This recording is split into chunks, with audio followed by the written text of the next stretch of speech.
안녕하십니까. 새해가 밝았습니다. 스마트 국방이 화두입니다.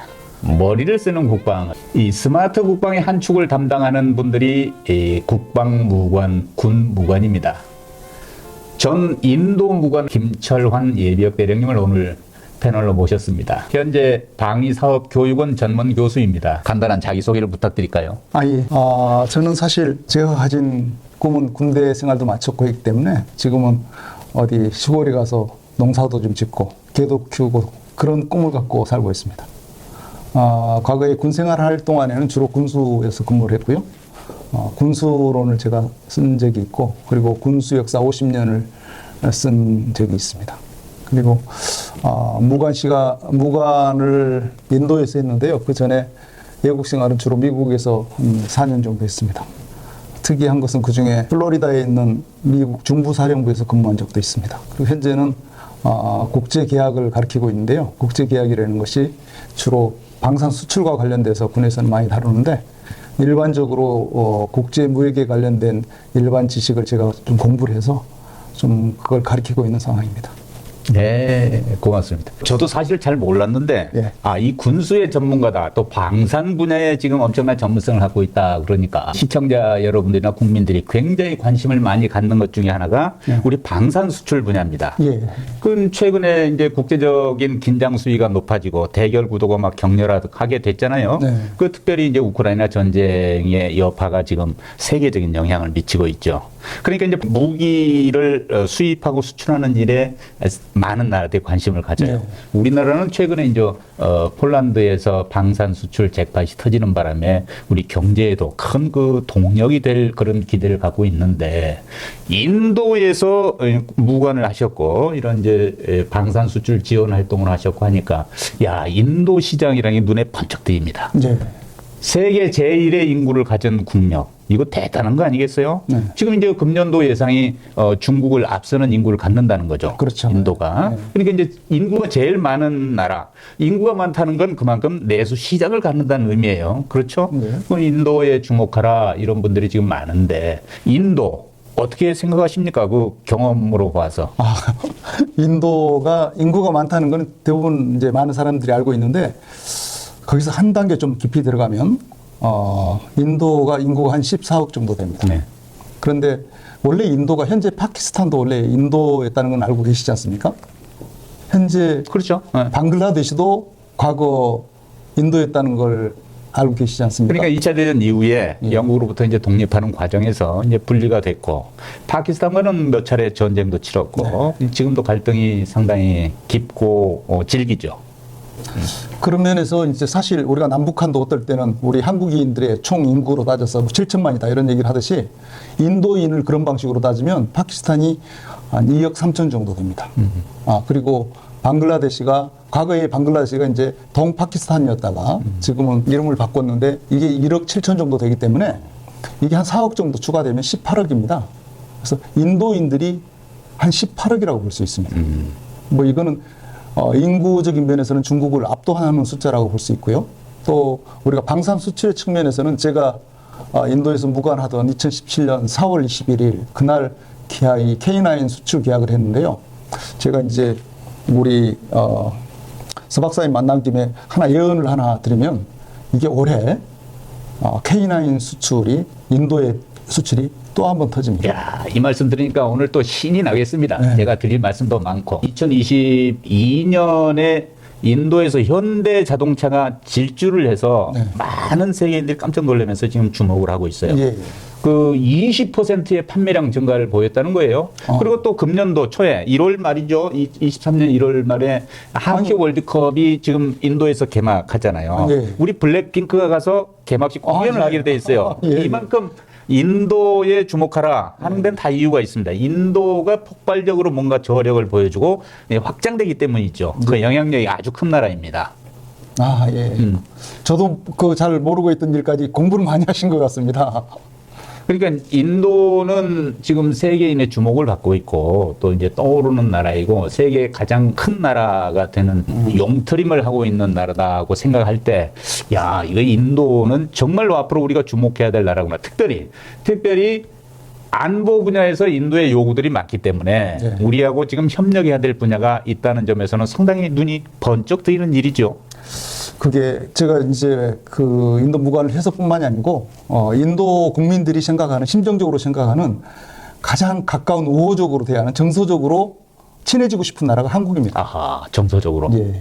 과거에 저희가 이제 한류가 전 세계를 강타하고 있는 와중에서도 인도 쪽에서는 한류가 좀 늦게 전파됐습니다. 그래요. 그래서 상대적으로 인도가 한류에 대해서 좀 무심한 거 아닌가 싶었는데 최근에 젊은이들 사이에서는 한류가 이제 좀 늦바람이 무섭지 않습니까? 늦바람이 분다고 볼 수 있습니다. 아, 그렇군요. 인도하고 저희는 그런 뿐만 아니라 과거에 저희가 역사적으로도 인도는 저희하고 매우 가까운데요. 제가 몇 가지 말씀드려도 되겠습니까? 네. 그 우리 김해의 김수로 왕, 거기에 부인이 인도에서 온 공주였다. 허황옥이라고 하는 여자 공주였다는 것도 있잖아요. 그렇죠. 그리고 서 박사님도 잘 아시다시피 타고르가 만든 시 있지 않습니까? 네. 뭐 고요한 아침의 나라라는 시, 그게 타고르가 한국을 위해서 지었다고 그러잖아요. 그러니까요. 그것도 있고 6.25 전쟁 때 인도는 우리에게 의료 지원 부대를 파견해서 한국인 20만 명을 치료한 바도 있습니다. 맞습니다. 예. 이런 식으로 인도가 전해준 게 많은데 가장 또 문화적으로 깊이 있는 것은 불교를 인도에서 한국에 전파했던 것입니다. 네, 예. 그래서 저희가 사실 인도로부터 받은 것들이 많죠. 네. 군사 얘기를 좀 해볼까 합니다. 네. 우리 채널의 시청자들은 이 군사 문제 매니아들이 많이 계신데 또 이제 스마트하게 이 국방을 이루는 방법이 무엇인가 이런 데 관심도 많이 갖고 계세요. 그런데 얼마 전에 인도와 중국 국경에서 패싸움이 벌어졌다면서요. 이게 전하는 바로는 강목으로 휘두르고 주먹을 쓰고 돌멩이를 던져가지고 상처를 입히고 이 정도 수준의 패싸움이 일어났는데 이게 한두 번이 아니래죠? 이게 최근에도 2019년도에도 있었습니다. 그리고 지금도 이제 벌어지고 있는데요. 인도하고 중국에는 국경선이라고 우리가 생각하는 국경선은 존재하지 않습니다. 거기는 이제 영어로는 Line of Actual Control, 그래서 LAC라는 용어를 쓰는데요. 실질 통제선이군요. 그렇죠. 그러니까 이 actual이라는 의미가 있습니다. 그러니까 실질적으로 간에 뭐 이렇게 이 어떤 지상에 무슨 선을 꼬는 것도 아니고 우리처럼 남북한 간에 철조망으로 이렇게 구분해 놓은 것도 아니기 때문에 몹시 국경선으로서는 애매한 부분이 있죠. 거기에 중국군과 인도군이 서로 이렇게 대치하면서 가끔 이렇게 분쟁을 일으키고 있는데 저희가 1960년도 초에 있잖아요. 미국의 그 쿠바 미사일 위기가 있었지 않습니까? 케네디 대통령이 그렇죠. 미국의 아주 아픈 곳을 쿠바가 러시아, 당시 소련이죠. 소련의 힘을 빌어서 미사일 기지를 설치하려고 했을 때 그런 이 국가적으로 미국이 봤을 때 굉장히 큰 위기 상황이었고 그랬는데 바로 그 시점에 중국과 인도와 중국이 전쟁을 했습니다. 근데 그 당시에 전쟁의 결과는 중국의 거의 일방적인 승리였단 말입니다. 근데 그 전쟁 이후에 인도군들은 언젠가는 복수를 하겠다라고 절치부심하고 있습니다. 그때부터 칼이 가는 예. 그래서 인도군들은 중국군과 언젠가 싸워서 그때의 그 치욕을 만회하고 싶은 그런 생각을 하고 있는데 그런 군인들 간의 갈등이 있긴 있죠. 제가 무관할 때 그 국경선을 방문한 적도 있었는데요. 그때 보니까 이 특이한 것이 저는 굉장히 큰 갈등, 긴장이 있을 줄 알았는데 전혀 딴판이었습니다.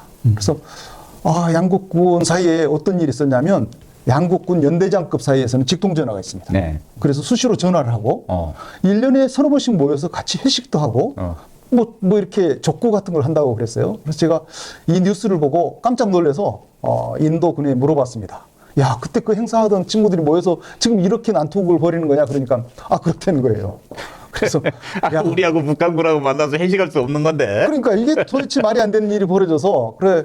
야, 근데 다행히 총은 안 쏘고 있어서 다행이다 그랬더니 자기들이 생각할 때도 이 충돌은 군인들끼리 현장에서 액추얼 컨트롤 때문에 생긴 문제인데 충분히 예외적으로 수습할 수 있는 범위다라고 얘기를 하고 있습니다. 그러니까 믿는 구석은 항상 남겨두고 네. 제한적인 범위 내에서 뭔가 한번 붙어보는군요. 총을 쏘지는 않고 있다는 거죠. 일단 거기는 총을 소지하지 않게 돼 있는 지역이죠. 그렇습니다. 서로 총을 휴대하지 않고 지금 저 몽둥이하고 돌멩이 아닙니까?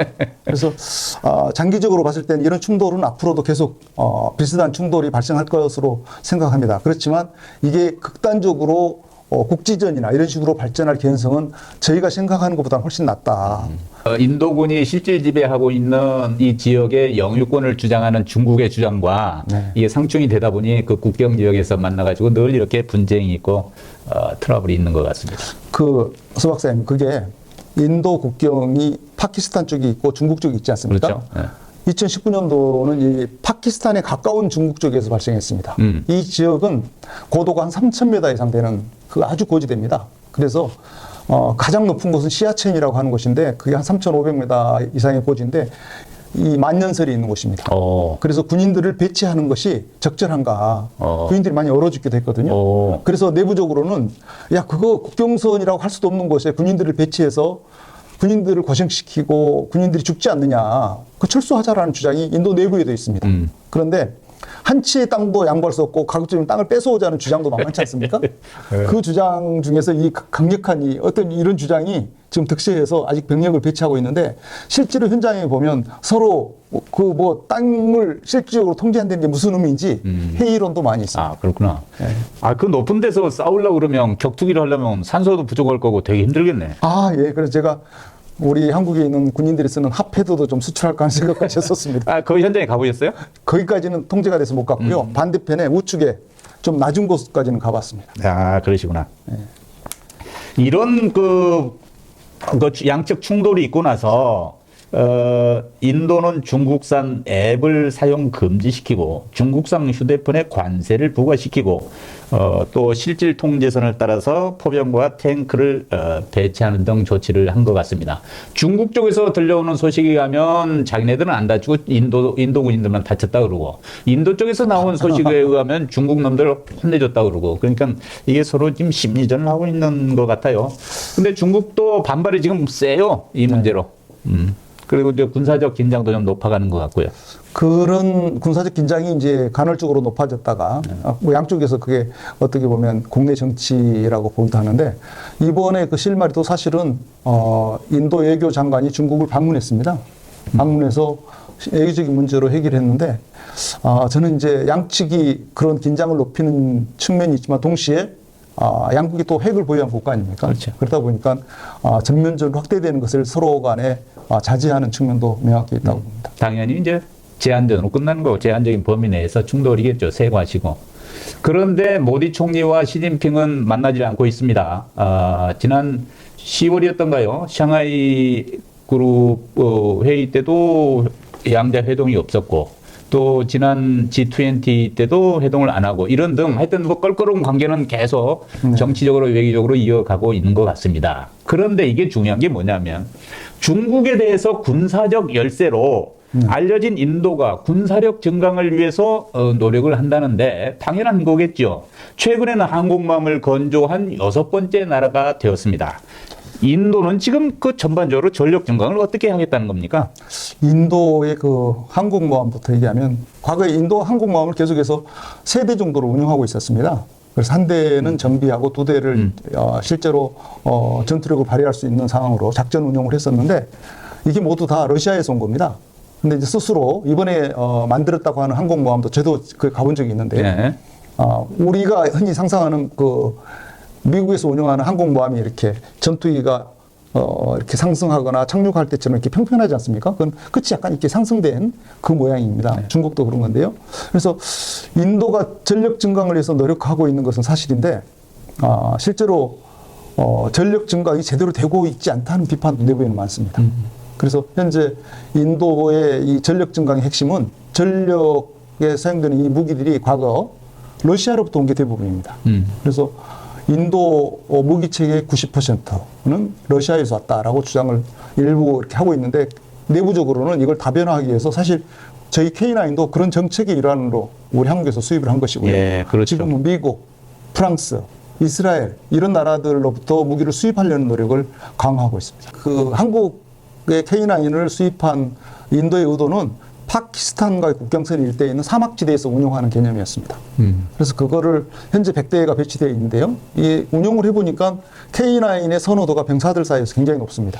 그러니까 파키스탄 쪽에서 K9이 아주 성능이 좋은 게 입증이 되니까 중국 국경에도 이걸 배치해야 되겠다 하는 움직임이 있어요. 그래서 이제 추가 도입을 지금 얘기하고 있고 지금 나오고 있는 거죠. 그렇죠. 그런데 이제 K9의 경우는 하나 아에로스페이스에서 지금 제작을 하고 있는데 이거는 K9 바지라서 현지 생산 제품이 지금 배치되는 걸로 저는 알고 있습니다. 그렇습니다.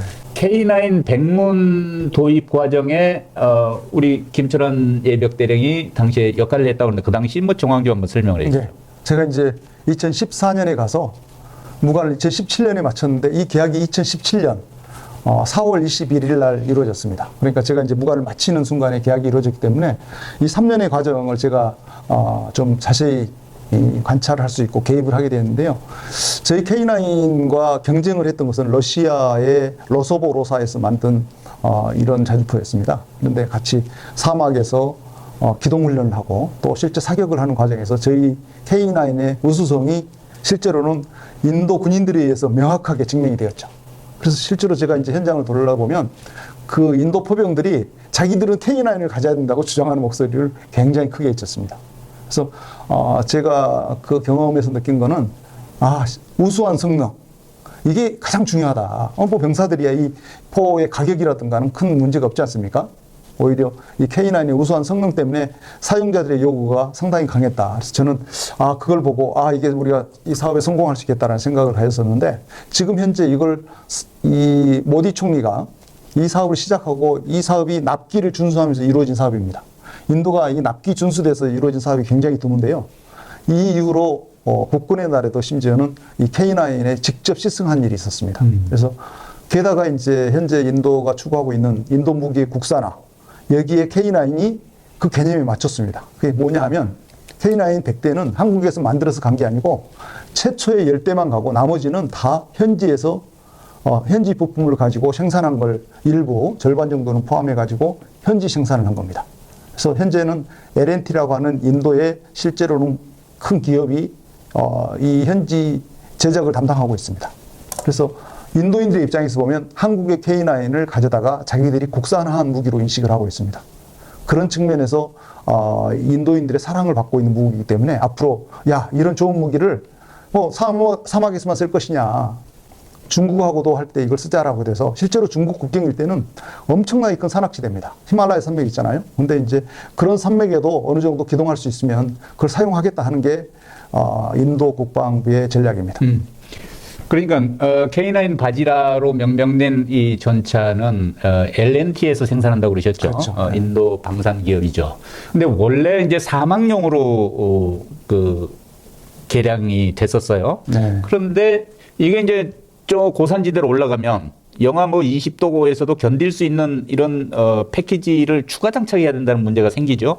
왜냐하면 윤활유 문제가 있고 여기에 그 각종 배터리 문제, 그 오일 문제 이런 것들이 좀 달라져야 될 거예요. 근데 이게 이제 우리 또 기술이 또 추가적으로 이제 수출돼야 되는 문제죠. 그러니까 이게 K9 한 문이 제가 어린이 한 100억쯤 하나요? 그런데 네. 이게 이제 100문이 간다면은 1조의 그렇죠. 돈이 생기는 거예요. 엄청난 거예요. 근데 물론 현지 생산을 했을 때 기술료는 뭐 한 10% 내외 되지 않을까 하는 생각이 드는데.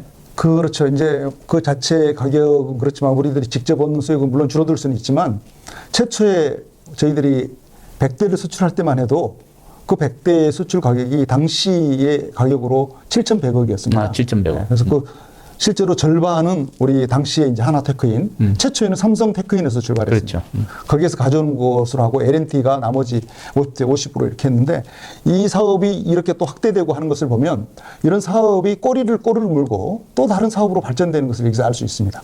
그래서 지금 말씀하신 그런 어떤 고지대, 산악지대에 적응하기 위해서 추가적인 것들이 자꾸 우리가 상상할 수 없을 만큼 많이 발생하게 되는데 저희들이 이면에서 한국산 무기로서는 최초로 K9이 나갔지만 지금 현재 인도 국방부에서 제가 최근에 들은 얘기면 한국의 군함, 한국에서 군함을 제조하고 싶다.